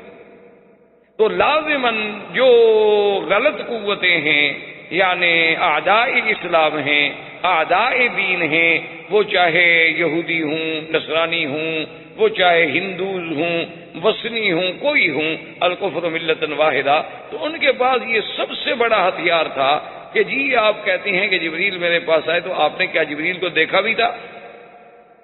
اسی لیے جب علماء سے آپ علم پڑھتے ہیں تو اس کو کہتے ہیں سند. تو اس سند کا اتصال دیکھا جاتا ہے کہ میں نے مثلا کس سے پڑھا بھی ان خیر محمد، اور خیر محمد نے کس سے پڑھا بھی ان خلیل احمد سہارنپوری، خلیل احمد سہارنپوری نے کس سے پڑھا دی ان شیخ محمود الحسن دیوبندی، انہوں نے کس سے پڑھا دی، تاکہ وہ سند پہنچے گی امام بخاری تک، اور پھر امام بخاری سے حضرت محمد رسول اللہ تک صلی اللہ علیہ وسلم. تو اس لیے اب اللہ نے یہ تو ہوتی نا، اب یہ قرآن کی سند ہے کہ قرآن اتارنے والے کون ہیں؟ اللہ پاک. لانے والے کون ہیں؟ جبریل. اور اتارا کس کے بھی گیا؟ حضور صلی اللہ علیہ وسلم. تو اس لیے اللہ تبارک و تعالی نے قرآن پاک میں یہ بھی ارشاد فرما دیا، جیسے آپ نے سورۃ النجم میں پڑھا ہے کہ والنجم اذا ہوا ما ضل صاحبکم وما غوى وما ينطق عن الهوى ان هو الا وحی یوحى علمه شدید القوى ذو مرة فاستوى وهو بالافق الاعلى ثم دنا فتدلى فكان قاب قوسين او ادنى فاوحى الى عبده ما اوحى. اللہ نے فرمایا کہ ہم نے جو فرشتہ اتارا وہ بڑی شدید القوا ذو مرۃ، اتنی قوت والا طاقت والا فرشتہ کہ اس کے بارے میں آپ تصور نہیں کر سکتے کہ جس کو اللہ نے حکم دیا لوط کی بستیوں کو اٹھا کے آسمان تک لے گیا. وَهُوَ بِالْأُفُقِ الْأَعْلَى، حضور کو زمین پر بھی دکھایا گیا. اور قرآن کہتے ہیں فَلَقَدْ رَآهُ نَزْلَةً أُخْرَى عند السدرۃ المنتہى. اللہ نے پھر جبریل کو اس کی اصلی صورت میں سدرۃ المنتہا کے پاس میرے مدنی پاک کو آسمانوں میں بھی دکھایا تاکہ اب اتصال سند ہو جائے، اتصال ہو جائے کہ میرے مدنی نے جبریل سے پڑھا، جبریل نے خدا سے پڑھا، اور جس سے پڑھا اس کو دیکھا بھی. یہ نہیں کہ کل کوئی کہہ سکے جی پتہ نہیں کون آیا تھا آپ کے پاس. اور اسی طرح دوسری بات یہ بھی سمجھیں کہ دشمن یہ بھی کہہ سکتے ہیں کہ جی کوئی ضروری ہے کہ جبریل اترا ہو، کوئی جن آیا ہو. اس کی کیا دلیل ہے کہ وہ جبریل تھا؟ کیونکہ اعداء جو ہوتے ہیں، دشمن جو ہوتے ہیں، انہیں تو ایک موقع کی انتظار ہوتی ہے کہ ہمیں بس کوئی بات کہنے کا موقع مل جائے تاکہ ہم اسلام کے خلاف اور قرآن کے خلاف اپنا زہریلی سازش جو ہے اس کو پائے تکمیل تک پہنچا سکیں. تو ان کے اعتراضات جو ہیں وہ یہ ہوتے ہیں کہ جناب جب جبریل آیا حضور نے ہی آگے کہا نا کہ ایک آدمی تھا، اور پھر اس کے بعد کیا پتہ ہے وہ جن ہو، اور جن بھی تو ہر شکل بنا سکتے. تو اس لیے علماء نے کہا کہ ایک تو اللہ نے حضور کو اس کی اصلی صورت میں دکھلا دیا تاکہ کسی کا شبہ نہ رہے. اب اگر کسی کا حضور پر ایمان ہی نہیں ہے تو اس کو تو سمجھانے کا آپ کو فائدہ ہی نہیں. جب وہ نبی کو مانتا ہی نہیں، یہ خدا کو نہیں مانتا، اس کا کیا سمجھانا. اور دوسری بات یاد رکھیں یہ ہے کہ اگر جن آئے تو جن پھر اس قسم کا پاکیزہ کلام لے کر تو نہیں آتا، جن اس قسم کی مقدس بات لے کر تو نہیں آتا. جن تو عفریت من الجن والی بات ہے، وہ تو شیاطین ہیں، وہ تو گمراہی کے لیے آتے ہیں. اور تیسری بات یہ ہے کہ جن تو خود اتنی پریشانیوں میں مبتلا تھے کہ حضور صلی اللہ علیہ وسلم کی بعثت کے ساتھ ان کی آسمانوں پہ پہرے لگ گئے، ان کا نظام درہم برہم ہو کے رہ گیا. حتیٰ کہ مورخین نے اعتراف کیا ہے کہ ایک عورت تھی، اس پہ ایک جن عاشق تھا، تو وہ جن آیا اور اس کے گھر کے درخت کے اوپر پرندے کی شکل میں بیٹھا تھا. اس نے پہچان لیا عورت نے کہ تو وہی جن ہے، کبھی پرندہ بن کے آتا ہے، کبھی انسان بن کے آتا ہے. تو اس نے کہا لماذا لا تنزلوا بنا، آؤ اترو ہمارے پاس رہو. اس نے کہا تمہیں پتہ نہیں ہے کہ ایک نبی پیدا ہو چکا ہے؟ تمہیں پتہ نہیں ہے کہ آج جن کے سال میں پڑے؟ اور تمہیں پتہ نہیں کہ اس نبی کی شریعت میں زنا حرام ہے؟ تو جنوں کا یہ عالم. تو اس لیے ایک ہوتا ہے محض شبہات پیدا کرنا، ایک ہوتا ہے نظر انصاف سے کسی بات کا دیکھنا. شبہات پیدا کرنا تو بہت آسان، لیکن نظر انصاف سے دیکھا جائے تو اس سے بڑی سچائی کی، حقانیت کی کیا دلیل ہو سکتی ہے کہ وہ پیغمبر جو بوقت وحی کہتا ہے ما انا بقارئ، میں پڑھا ہوا نہیں ہوں، لیکن ایسا کلام لاتا ہے کہ دنیا کا ہر پڑھا ہوا اس کے سامنے دنگ رہ جاتا ہے. تو یہ کیسے جن کا کلام ہو سکتا ہے؟ تو بی بی سیدہ خدیجہ رضی اللہ تعالی عنہا ورقہ ابن نوفل کے پاس لے گئیں. ورقہ ابن نوفل نے جب ساری کہانی سنی تو اس نے کہا ابشری یا خدیجہ، نزل علیہ الناموس الاکبر ونزل علیہ الذی نزل علی موسیٰ علیہ السلام، کہ مبارک ہو یہ جو واقعہ بتلا رہے ہیں ان پر تو وہی ناموس اکبر، وہی روح الامین، وہی اللہ کا فرشتہ اترا ہے جو حضرت موسیٰ علیہ السلام پہ اترا. اور یہاں یہ بات بھی یاد رکھیں کہ حضور کی بعثت سے پہلے کچھ لوگ ایسے بھی تھے مکے میں جو موحد تھے، اللہ کی توحید کو مانتے تھے، لیکن بیچاروں کو تفصیل کا پتہ کوئی نہیں. جیسے ورقہ ابن نوفل، یہ بھی دین نصارہ پہ تھا، یہ بت پرست نہیں تھا، یہ بتوں کو سجدہ نہیں کرتا. اسی طریقے سے اور عمرو بن نفیل تھا، اسی طریقے سے قص بن قیس بن ساعدہ تھا. یہ وہ لوگ تھے جو دعوت توحید دیتے تھے، لوگوں کو کہتے تھے کہ دین حنیف اختیار کرو، دین ابراہیم علیہ السلام اختیار کرو، یہ تم جو بتوں کو پوجتے ہو اور بتوں کے آگے سجدہ کرتے ہو یہ کوئی دین نہیں ہو سکتا۔ یہ کیسا دین ہے کہ آدمی اپنے ہاتھوں سے بت بنائے اور ان کو آ کے رکھ دے اور ان کو پھر دیوی دیوتا سمجھ کے پوجنا شروع کر دے؟ یہ بات نہ عقل میں ہے اور نہ نقل میں ہے، ان چیزوں سے بچ جاؤ۔ اور بڑی عجیب عجیب کیسے ابن ساعدہ عجیب عجیب باتیں کرتا تھا، اور اللہ نے خدا کی قدرت دیکھیں، اس کو اتنی بڑی حکمت بھی دی تھی، علم بھی دیا تھا، اور اس کو اللہ نے اتنی بڑی وجاہت دی تھی کہ جب مکے والوں نے اس کی توحید کے سبق سے تنگ آ کے اس کو مکے سے نکال دیا تو اس نے باہر جا کے ایک چشمے پہ ڈیرا لگا لیا۔ اس چشمے پہ جنگل کے درندے آتے، شیر آتے، چیتے آتے، بگیاڑ آتے، پانی پیتے، اس کے ساتھ بیٹھے رہتے، اور کبھی کبھی اگر ایک جانور پانی پی رہا ہوتا اور دوسرا اس کے اوپر کوشش کرتا اس سے آگے پانی پینے کی تو وہ ان کو ڈانٹتا اور مارتا اور کہتا ہے اس کو پانی پینے تو کیوں زیادتی کر رہے ہو؟ یعنی اس کا حکم جو ہے وہ درندوں اور چرندوں پہ بھی چلتا تھا، لیکن وہ توحید پہ تو رہے، لیکن ان کی دعوت میں اتنی اثر پیدا نہیں ہو سکا۔ اب حضور صلی اللہ علیہ وسلم کی جب آپ نے ورقہ ابن نوفل کی باتیں سنی تو ورقہ نے ایک خاص بات یہ بھی کی، اس نے کہا کہ یا لیتنی، یا رسول اللہ کاش اس وقت میں بھی موجود ہوتا اور میری جوانی ہوتی، تاکہ میں آپ کا انصار بنتا، آپ کا خادم بنتا، آپ کا معاون بنتا، یہ قوم آپ کو مکے سے نکالے۔ تو حضور صلی اللہ علیہ وسلم بھی جوش میں آ گئے، فرمایا اب مخرجیہم، بخاری شریف کی حدیث ہے، آپ نے فرمایا اب مخرجیہم، مکے والے مجھے نکالیں گے؟ کیوں نکالا تو اس کو جاتا ہے جس کے کردار پہ کوئی بات ہو، مجھے کیوں نکالیں گے؟ اس نے کہا حضور آپ پریشان نہ ہوں، جتنے نبی گزرے ہیں ان سب کو قوموں نے نکالا، ان سب کو ہجرت کرنی پڑی ہے، حق کہنے والوں پر یہ امتحان آتے، یہ کبھی نہیں ہو سکتا کہ حق کہا جائے اور تکلیفیں۔ اس لیے ہمارے ایک عالم دوست فوت ہو گئے، اللہ ان کی قبر پہ رحمت فرمائے، وہ کہتے تھے یہ کبھی نہیں ہو سکتا کہ آدمی حق کہے اور لوگ حلوہ کھلائے۔ تو انہوں نے کہا یہ حلوہ کھانے والے جو ہیں نا یہ سمجھ لو کہ پھر حق نہیں کہتے، ورنہ اللہ کے انبیاء کو تو پتھر ملے اور ہمیں حلوہ آخر کیوں ملتا ہے؟ اس کا معنی ہے کہ ہم کچھ حق کھل کے کہہ نہیں رہے، ہم کچھ تھوڑا بہت اوپر وہ شوگر کوٹڈ کر رہے ہیں کنین کھلانے کے لیے، اس کے اوپر کوئی میٹھا میٹھا لگا رہے ہیں، ورنہ اگر کھل کے حق کہیں تو اللہ کے نبی کا لوگوں نے حق برداشت نہیں کیا تو ہمارا حق کون برداشت کرے؟ یہ کیسے ہو سکتا ہے کہ حق الحق مر، حق تو کڑوا ہوتا ہے، یہ تو کبھی ہو نہیں سکتا کہ حق میں میٹھا، حق تو کڑوا لگے گا۔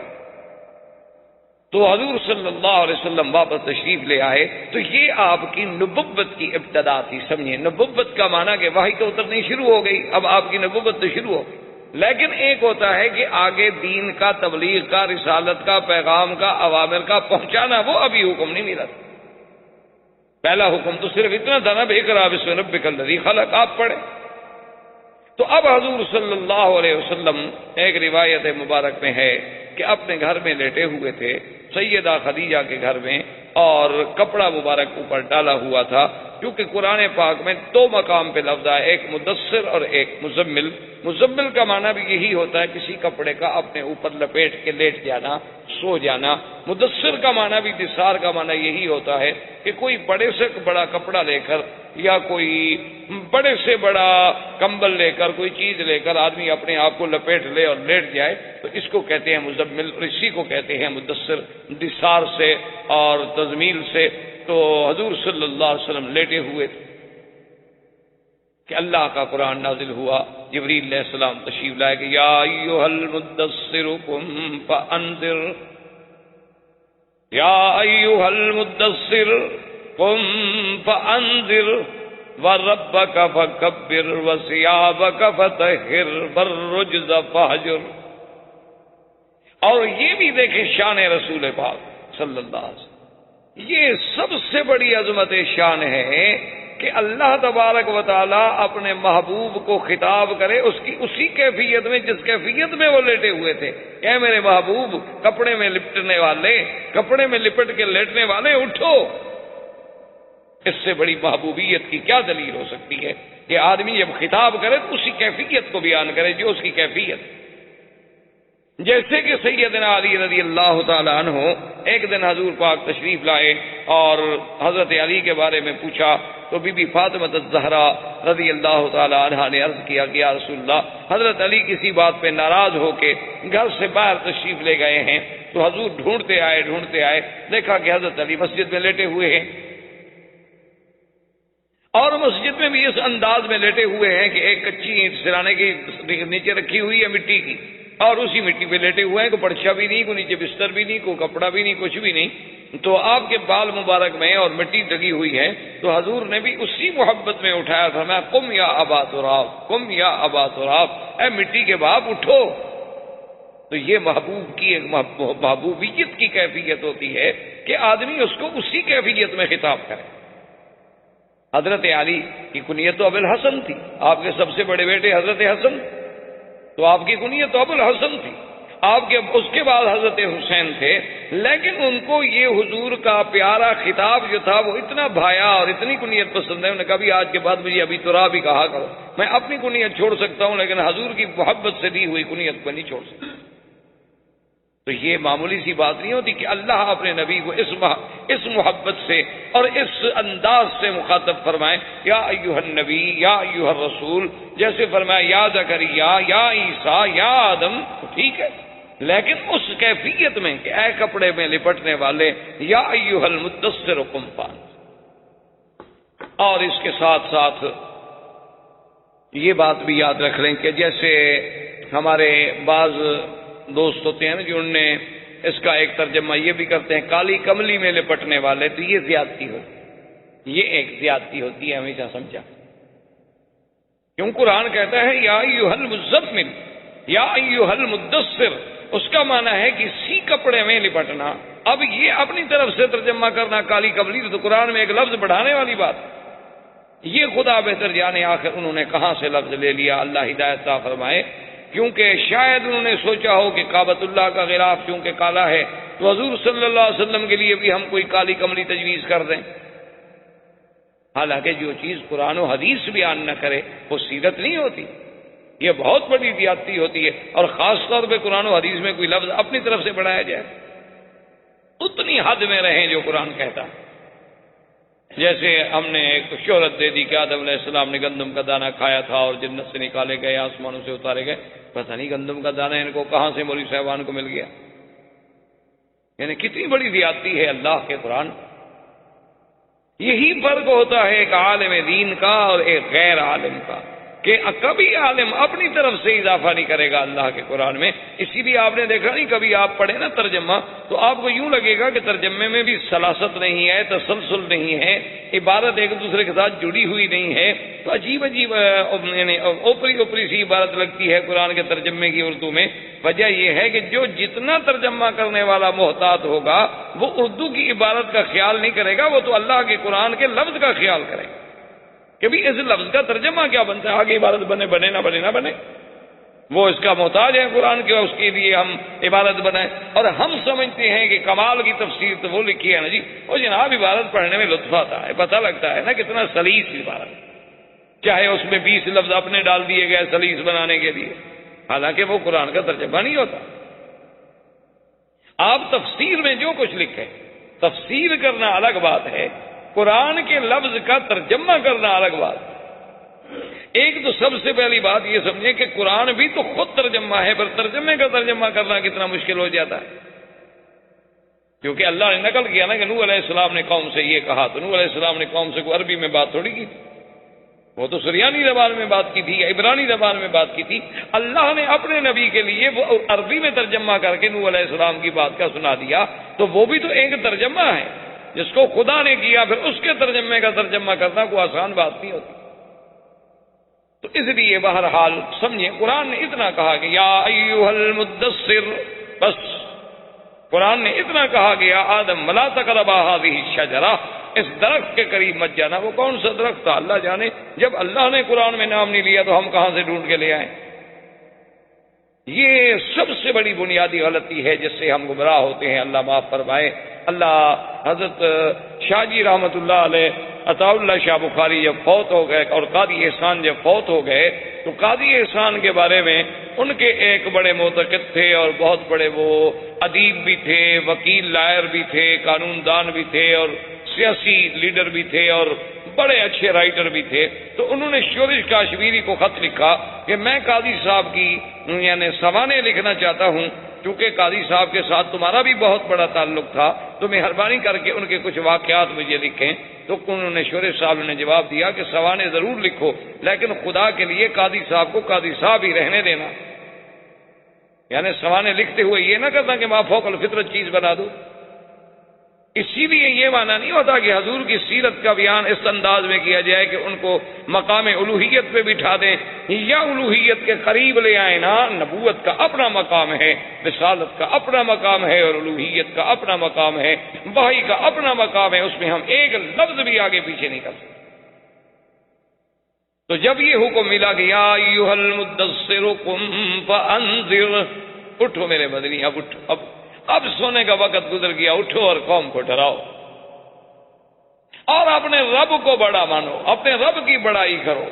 ربک فکبر، رب کو بڑا کیا مانا؟ رب کو بڑا بناؤ، مانا یہ ہے کہ تمہارے اوپر ہر حکم تمہارے رب کا چلے. جیسے آپ گھر میں کوئی بات ہو نا تو بچے کوئی شرارت کر رہے ہوں تو اگلے کہتے بھائی عقل کرو، گھر میں بڑا ہے، بھائی تمہارا بڑا بھائی ہے، بھائی تمہارا باپ موجود ہے، دادا موجود ہے، بھائی آرام سے بات سنو، بڑا بات کہہ رہا ہے. تو رب کو بڑے بنانے کا معنی یہ تو نہیں ہے نا کہ بات تو تم کافروں کی مانو اور ویسے اللہ اکبر بھی کہتے رہو. یہ رب کو بڑا بنانا نہیں ہوتا. اس کا معنی یہ ہے کہ آپ اللہ سے بھی دھوکہ کر کہ آپ نماز میں تو کہہ دیتے ہیں اللہ اکبر، لیکن آپ نے خدا کو کبھی بڑا سمجھا نہیں. خدا کو بڑا سمجھتے تو اس کی نافرمانی کیسے کر، گناہ کیسے کر. اب جب یہ حکم ملا، حضور صلی اللہ علیہ وسلم نے اپنی دعوت کا آغاز جو کیا تو سب سے پہلے اسلام لانے والوں میں کون ہے؟ سیدہ خدیجہ. اول من اسلمت، سب سے پہلے اسلام لانے والی بی بی خدیجہ.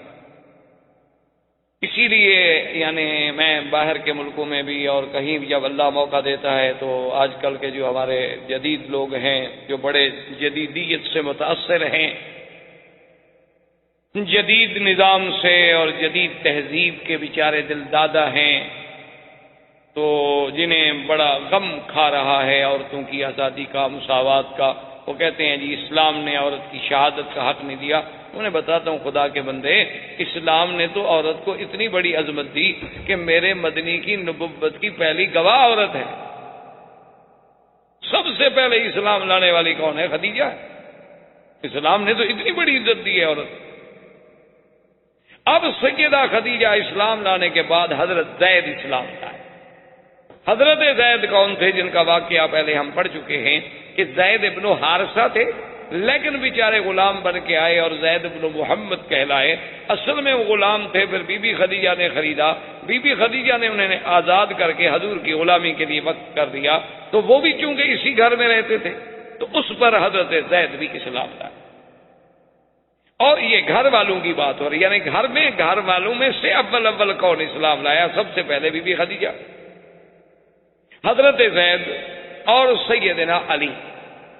چونکہ حضرت علی رضی اللہ تعالی عنہ کو حضور صلی اللہ علیہ وسلم نے ابی طالب سے مانگ لیا تھا کہ چچا آپ کی اولاد بہت زیادہ ہے، اب اللہ کا فضل ہے ہم اپنے پاؤں پہ کھڑے ہیں، آپ اپنا ایک بیٹا مجھے دے دیں جس کی تربیت بھی میں کروں گا اور خرچہ بھی میں برداشت کروں گا. تو حضرت علی کو بھی حضور لے آئے اور حضرت علی نے بھی سیدہ خدیجہ کے گھر میں یعنی حضور کے گھر میں تربیت. اور اسی لیے حضرت علی کے بارے میں آتا ہے نا کہ آپ کا لقب تھا کرم اللہ وجہہ، مانا یہ تھا کہ اللہ آپ کے چہرے کو عزت دے، اس لیے کہ آپ نے کبھی کفر میں بھی اور بچپن میں بھی کبھی بت کو سجدہ نہیں، یعنی بچپن میں بھی، حالانکہ زمانہ کفر تھا، لیکن اس کے باوجود بھی حضرت علی رضی اللہ تعالی عنہ نے کبھی کسی بت کو سجدہ نہیں کیا. حضور سرکار دو عالم صلی اللہ علیہ وسلم نے اس ابتدائی یعنی نبوت سے پہلے بھی کبھی کسی بت کے سامنے نہیں جھکے، اور کبھی بلکہ ایک دفعہ جب راہب نے کہا کہ اقسم علیک باللات والعزی، اس نے فرمایا خبردار مجھے لات اور عزی کے بارے میں قسم نہ رکھ، انی ابغضہما، میں تو ان سے بغض کرتا ہوں، مجھے تو سب سے زیادہ نفرت ہے لات و عزی سے. تو حضرت علی نے بھی کبھی سجدہ نہیں کیا تھا، حضرت علی بھی اسلام لے آئے۔ اب حضور صلی اللہ علیہ وسلم کی بیٹیاں سیدہ رقیہ، سیدہ ام کلثوم، سیدہ زینب، سیدہ فاطمہ رضوان اللہ تعالی علیہن اجمعین، حضور صلی اللہ علیہ وسلم کی 4 بیٹیاں۔ اور یہ بھی ایک بڑا عجیب بات ہے کہ ایسے فرقے بھی روافض کے دنیا میں موجود ہیں جو حضور کی صرف ایک بیٹی کے تو قائل ہیں سیدہ فاطمہ کے، باقی بیٹیوں کا انکار کریں۔ اس کی وجہ کیا ہے؟ اس کی وجہ یہ ہے کہ اگر وہ اقرار کریں تو 2 بیٹیاں حضور نے دی ہیں حضرت عثمان کو، پھر حضرت عثمان کو بھی داماد ماننا پڑتا ہے، اس لیے وہ بیٹیوں کا انکار کر دیتے ہیں، کہتے ہیں حضور کی بیٹی ہے ہی ایک۔ بھئی اللہ کے بندے، بیٹیوں کے بارے میں پوچھنا ہے تو باپ سے پوچھیں کہ تمہاری کتنی بچی ہے۔ بیٹیوں کے بارے میں پوچھنا ہے تو سیدہ خدیجہ سے پوچھیں، ماں سے پوچھیں کہ تمہاری کتنی لڑکیاں ہیں۔ بیٹیوں کے بارے میں پوچھنا ہے تو چاچا سے پوچھیں، قریبی عزیزوں سے پوچھیں، یہ تو نہیں کہ 1400 سال کے بعد ایک مولوی سے پوچھیں۔ تو بہرحال 4 بیٹیاں بھی اسلام لے آئیں۔ اب حضور صلی اللہ علیہ وسلم نے اپنی دعوت کا آغاز کیا کہ گھر سے باہر بھی اب بات کو رکھا جائے۔ تو جب دعوت کا آغاز گھر سے باہر کیا گیا تو سب سے پہلے ایمان لانے والے سیدنا ابو بکر،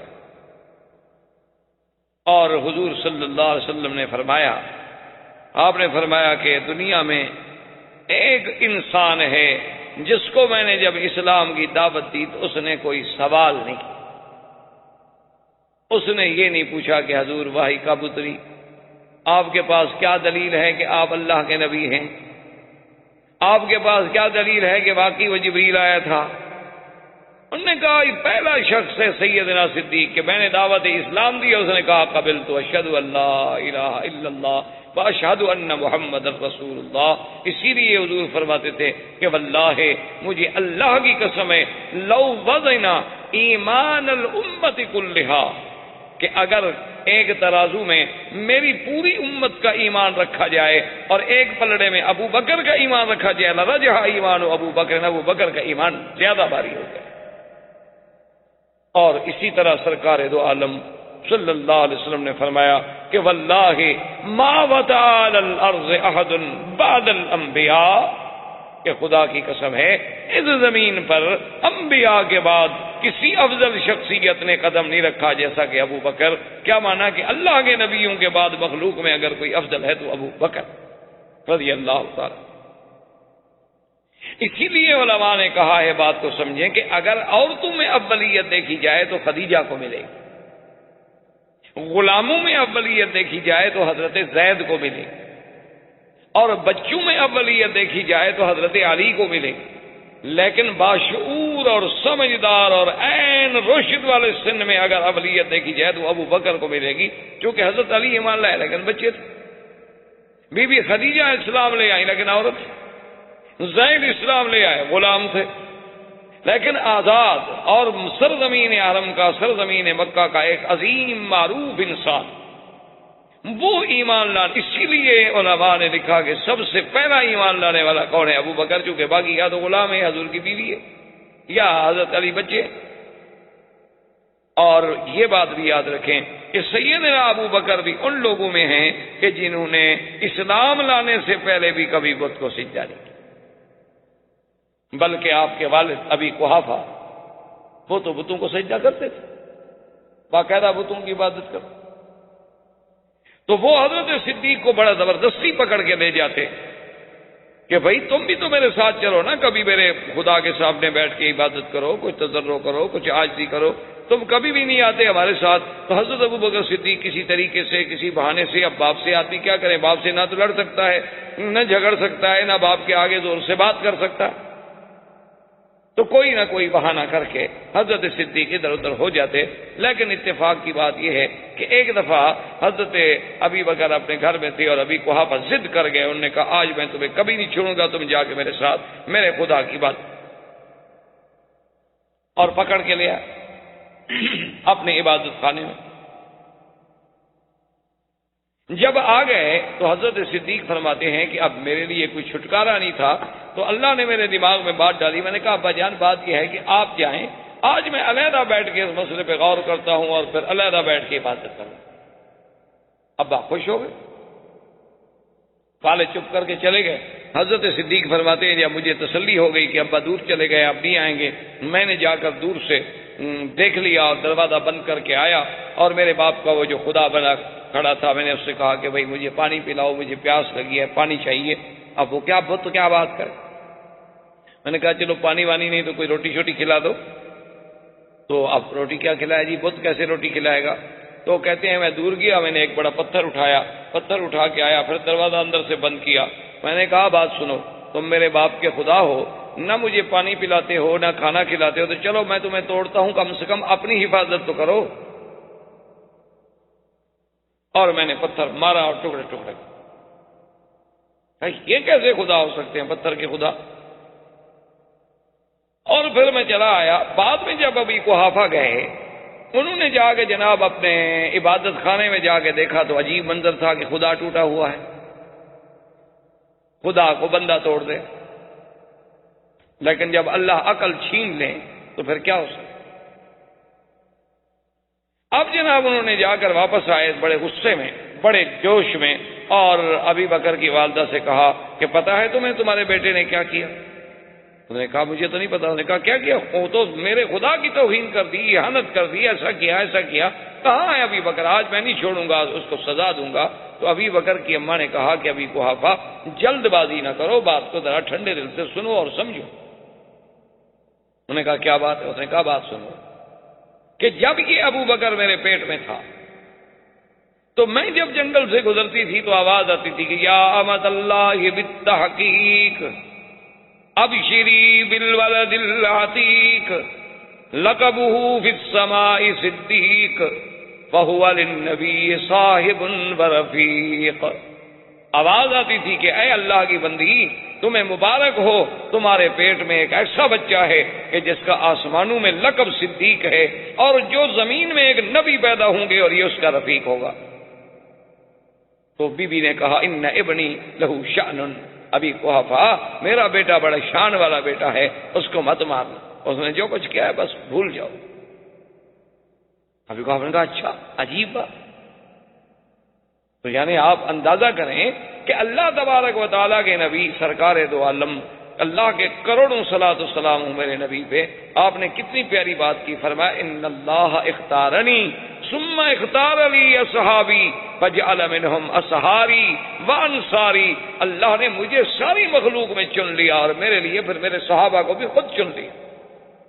ساتھی بھی اللہ نے چنے. کہ جیسے سرکار دو عالم صلی اللہ علیہ وسلم کی اماں سیدہ آمنہ کہتی تھی کہ میں جب کہیں سے جنگل میں پہاڑوں میں سے گزرتی تھی تو آواز آتی تھی کہ آمنہ مبارک ہو ابشری فانک قد حملت بمحمد، کہ تم اس بچے کے حمل سے حاملہ ہو جس کا نام محمد مصطفیٰ ہے. اور میں حیران ہوتی تھی کہ آواز کہاں سے آ رہی ہے، مجھے پتہ نہیں لگتا. اور خود حضور فرماتے ہیں کہ ابھی مجھے نبوت بھی نہیں ملی تھی اور میں گزرتا تھا تو پہاڑ مجھ پہ سلام پڑھتے تھے کہ الصلاۃ والسلام علیک یا رسول اللہ صلی اللہ علیہ وسلم. اور پھر صدیق. تو سب سے پہلے ایمان لانے والوں میں سیدنا صدیق. اور پھر ہماری طرح کا ایمان تو نہیں تھا نا جی. جیسے ہمارا ایمان تو یہ ہوتا نا کہ چلو بھائی ٹھیک ہے نماز پڑھیں روزہ رکھیں، چھوڑو یار دوسرے کو کیوں ڈسٹرب کرتے ہو، دوسرے کے معاملے میں ہمیں کیا پڑی ہے بھی ہم ٹانگ اڑائیں. یہ ہمارا عجیب اسلام ہے. حالانکہ ہم شرعاً پابند ہیں کہ انتم خیر امت اخرجت للناس تأمرون بالمعروف وتنہون عن المنکر. یہ نہیں کہ جی نہیں جی چھوڑو جی تم اپنی بگڑی بناؤ جی، تمہیں غیروں سے کیا جی تمہیں اوروں سے کیا. یہ تو کافروں کا فلسفہ ہے، اس کا اسلام سے کوئی تعلق نہیں. اسلام کہتا ہے اپنی بھی اصلاح کرو، اپنے ساتھیوں کی بھی اصلاح کرو، اپنے گھر والوں کی بھی اصلاح کرو، اپنے دوستوں کی بھی اصلاح کرو، ہر آدمی کو بھلائی کا حکم کرو اور برائی سے روکو. احباب کرام، اس کے بعد اب آپ اس مبارک سلسلے کی CD نمبر 6 سماعت فرمائیں.